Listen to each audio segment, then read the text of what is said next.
ಕನ್ನಡಿಗರ ಹಾರ್ಟ್ಗೆ ಫ್ರಾಕ್ ಹಾಕ್ಕೊಂಡು ವಾಕಿಂಗ್ ಕೊಟ್ಟಂತಹ ನಾಗವಲ್ಲಿ ಈಗ ಅಮೇರಿಕಾ 2 ಮೂಲಕ ನಮ್ಮ ಕನ್ನಡಕ್ಕೆ 3 ವರ್ಷದ ನಂತರ ಕಮ್ಬ್ಯಾಕ್ ಮಾಡ್ತಿದ್ದಾರೆ. ಸೊ ನಮ್ಮ ಜೊತೆ ಮತ್ತಾರೂ ಅಲ್ಲ, ಸಾನ್ವಿ ಶ್ರೀವತ್ಸ ಅವರಿದ್ದಾರೆ. ಬನ್ನಿ ಅವ್ರನ್ನ ಮಾತನಾಡಿಸ್ತಾ ಹೋಗೋಣ.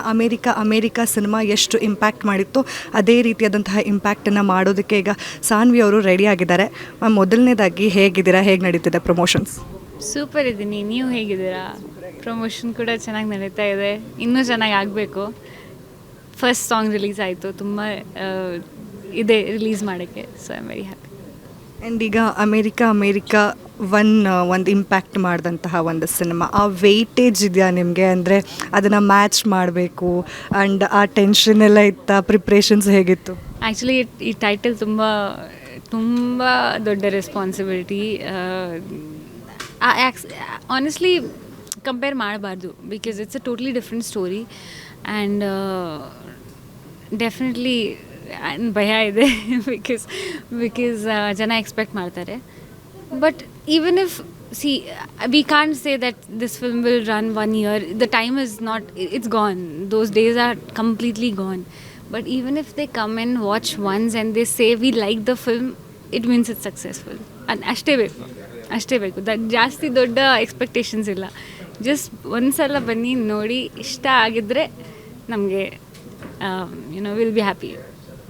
ನೀವು ಟೈಟಲ್ ಲಾಂಚ್ ಟೈಮ್ನಲ್ಲಿ ಕೂಡ ಹೇಳಿದ್ರಿ, ಇದು ನನ್ನ ಕೆರಿಯರ್ನ ಬೆಸ್ಟ್ ಸಿನಿಮಾ ಆಗಿದೆ, ನಾನು ಇದಕ್ಕೆ ತುಂಬ ಪ್ರಿಪೇರ್ ಆಗಿದ್ದೆ ಆ್ಯಂಡ್ ನಾನು ಇದರಲ್ಲಿ ತುಂಬ ಕಾನ್ಫಿಡೆಂಟ್ ಆಗಿದ್ದೀನಿ ಅನ್ನೋ ಒಂದಷ್ಟು ವಿಚಾರಗಳನ್ನು ಕೂಡ ನೀವು ಸ್ಟೇಜ್ ಮೇಲೆ ಹೇಳಿದ್ರಿ. ನನ್ನ ಬೆಸ್ಟ್ ಸಿನಿಮಾ ನನ್ನ ಕೆರಿಯರಲ್ಲಿ ಅಂತ. ಸೊ ಈ ಕತೆ ಆಯ್ಕೆ ಮಾಡ್ಕೊಳ್ಳೋದಕ್ಕೆ ಏನಾದರೂ ಮೇನ್ ರೀಸನ್ ಇದೆಯಾ, ಹೇಗೆ?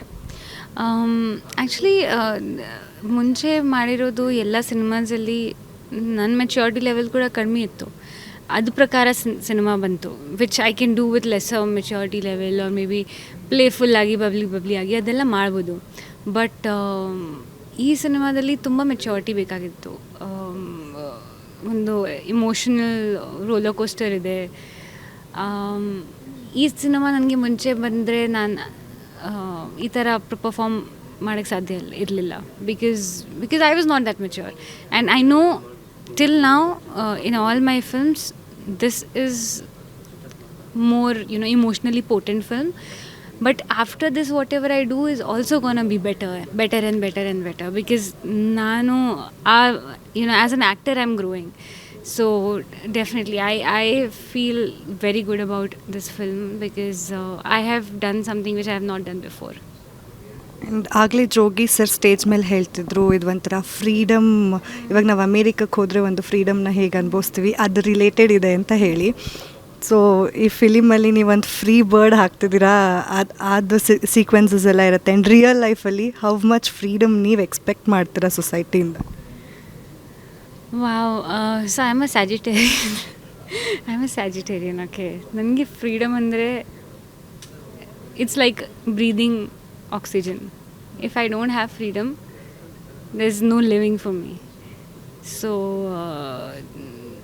forget about the society, let's come to the film first. ಈ ಸಿನಿಮಾದಲ್ಲಿ ನಮ್ಮ ವುಮೆನ್, ನಮ್ಮ ಹುಡುಗಿರು ಯಾವ ಥರ ರಿಲೇಷನ್ಶಿಪ್, ಸ್ಯಾಕ್ರಿಫೈಸಸ್ ಎಲ್ಲ ಮಾಡ್ತಾರೆ ಆ್ಯಂಡ್ ಸೈಲೆಂಟ್ಲಿ ಮಾಡ್ತಾರೆ. those things are very intense in this film. It's a woman's inner self, it's a woman's story, and in real life also I connect very well to this because I seek that freedom in my life, and everybody, even you, seek the freedom in your life. So I think this is a very connecting film for women. And ಈಗ run song release ಆಗಿರೋದು, ಹಾಡು ಕೇಳೋದಕ್ಕೆ ತುಂಬ ಚೆನ್ನಾಗಿದೆ. And ಅದರಲ್ಲಿ ನೀವು ತುಂಬ ಮುದ್ದಾಗಿ ಕಾಣಿಸ್ಕೊಂಡಿದ್ದೀರ. ಕಾಸ್ಟ್ಯೂಮ್ಸ್ ಆಗಿರ್ಬೋದು, ನಿಮ್ಮ ಔಟ್ಫಿಟ್ಸ್ ಆಗಿರ್ಬೋದು.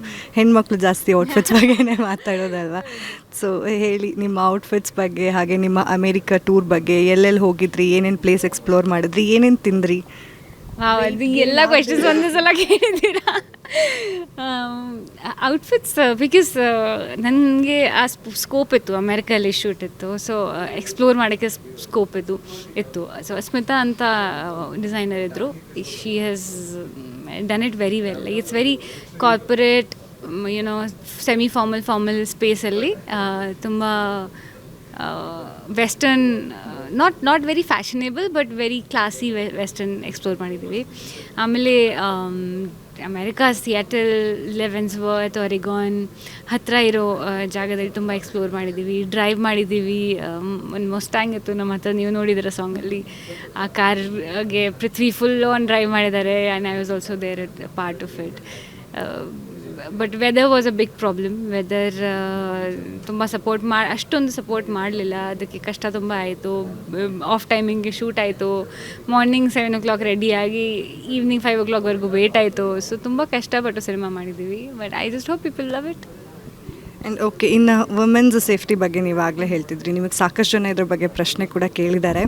ಬಟ್ ಈಗ ಅಂದರೆ ನಮ್ಮ ಸದ್ಯದ ಪರಿಸ್ಥಿತಿ ಹೇಗಿದೆ ಅಂದರೆ ಹೆಣ್ಮಕ್ಳು ಸೇಫ್ಟಿ ಬಗ್ಗೆ ಮಾತಾಡುವಂತಹ ಒಂದು ವಿಷಯ ಆಗಿದೆ. ಅಂದರೆ ಅದನ್ನು ಈಗ ಜನರಲೈಸ್ ಮಾಡ್ತಿದ್ದಾರೆ ಕೆಲವರು. ಅಂದರೆ ಇನ್ನು ಕೆಲವರು ಇದ್ರ ಬಗ್ಗೆ ಧ್ವನಿ ಎತ್ತಬೇಕಲ್ಲ ಅಂತ ಎತ್ತುತ್ತಿದ್ರೆ, ಇನ್ನು ಕೆಲವರು ನಮ್ಮ ಹಕ್ಕದು ಅಂತ ಹೇಳಿ ಮಾತಾಡ್ತಿದ್ದಾರೆ. ಆ ಹಕ್ಕು ಕ್ಯಾಟಗರಿಗೆ ನೀವು ಬರ್ತೀರಾ. ಸೊ ನಿಮ್ಗೆ ಏನಾಯಿತು ಎಕ್ಸಾಕ್ಟ್ಲಿ ಅನ್ನೋದು? ಏನಾಯಿತು, ನಮ್ಮ ಹುಡುಗಿರು ಲೈಫಲ್ಲಿ ಡೈಲಿ ಏನಾದರೂ ಆಗ್ತಾ ಇರುತ್ತೆ.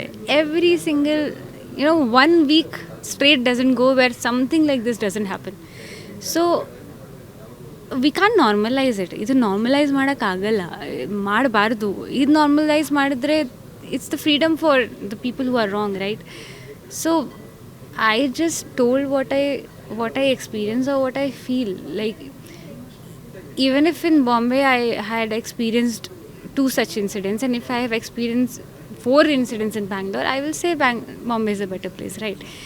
ಅದು ನಾನು ಹೇಳ್ತಾ ಇದ್ದೀನಿ, ನೀವು ನನಗೆ ಹೇಳ್ತಾ ಇದ್ದೀರಾ. ನಾನು ಒಬ್ಬ ಸೆಲೆಬ್ರಿಟಿ ಆಗಿ ಈ ಥರ ಮಾತಾಡ್ತೀನಿ. ನಾನು ಆಲ್ಮೋಸ್ಟ್ ಸೇಫ್ ಸ್ಪೇಸಲ್ಲಿರ್ತೀನಿ 90% ಆಫ್ ದ ಟೈಮ್. ಕ್ಯಾಬ್ಸ್ ತಗೊಂಡು ಹೋಗ್ತೀನಿ, ಇಲ್ಲಾಂದರೆ ಯಾರಾದರೂ ಏನಾದರೂ I am almost in the safer space all the time. But normal ಹುಡುಗಿರು ಆ ಥರ ಇಲ್ಲ. ನೀವು ಇಲ್ಲಿ 10 o'clock ಆಗ್ತಾಯಿದೆ, ನೀವು 2 o'clock ಹೋಗ್ಮೇಲೆ ಒಂದು ಸಲ ಯೋಚನೆ ಮಾಡ್ತೀರಾ, ಯಾವ ಕ್ಯಾಬ್ ತಗೋಬೇಕು, ಸೇಫ್ ಇರುತ್ತಾ, ಸೇಫ್ ಇರಲ್ಲ, ಆ ಯೋಚನೆ ಬರಬಾರ್ದು. But that's what it is. We can't normalize it, and we should not. And me saying this should not become a question. That is the worst thing that is happening, ಇದನ್ನು question ಮಾಡ್ತಾ ಇದ್ದಾರೆ ಕಿ ಯಾಕೆ ಕರ್ನಾಟಕ ಮೇಲೆ ನಿಮಗೆ ಈ ಥರ ಕೋಪ. ಈ ಕರ್ನಾಟಕ ಮೇಲೆ ಕೋಪ ಇಲ್ಲ. ಇದು it's just a very normal, it's a normal thing which should not be a normal. Okay, ಇನ್ನು ಅದನ್ನು ಡ್ರ್ಯಾಗ್ ಮಾಡಲ್ಲ. I can understand. ಆ್ಯಂಡ್ ಈಗ ಎಲ್ಲರ ಮನಸ್ಸಲ್ಲಿರುವಂಥ ಒಂದು ಕ್ವೆಶ್ಚನ್, ಅದರಲ್ಲಿ ನನಗೆ ತುಂಬ ಕ್ಯೂರಿಯಸ್ ಇದೆ. ಈಗ ಟಾಕ್ಸಿಕ್ ಸಿನಿಮಾ ರಿಲೀಸ್ ಆಗ್ತಿದೆ. ಯಶ್ ಸರ್ನ ನೀವು ತುಂಬ ಹತ್ತಿರದಿಂದ ನೋಡಿದ್ದೀರಾ, ಅವ್ರ ಜೊತೆ ನಟನೆ ಮಾಡಿದ್ದೀರಾ. ಈಗಲೂ ಕೂಡ ನಿಮ್ಮನ್ನು ನೋಡಿದ್ರೆ ಐ ಕಾಂಟ್ ವೇಟ್ ಬೇಬಿ ಅಂತಾರೆ.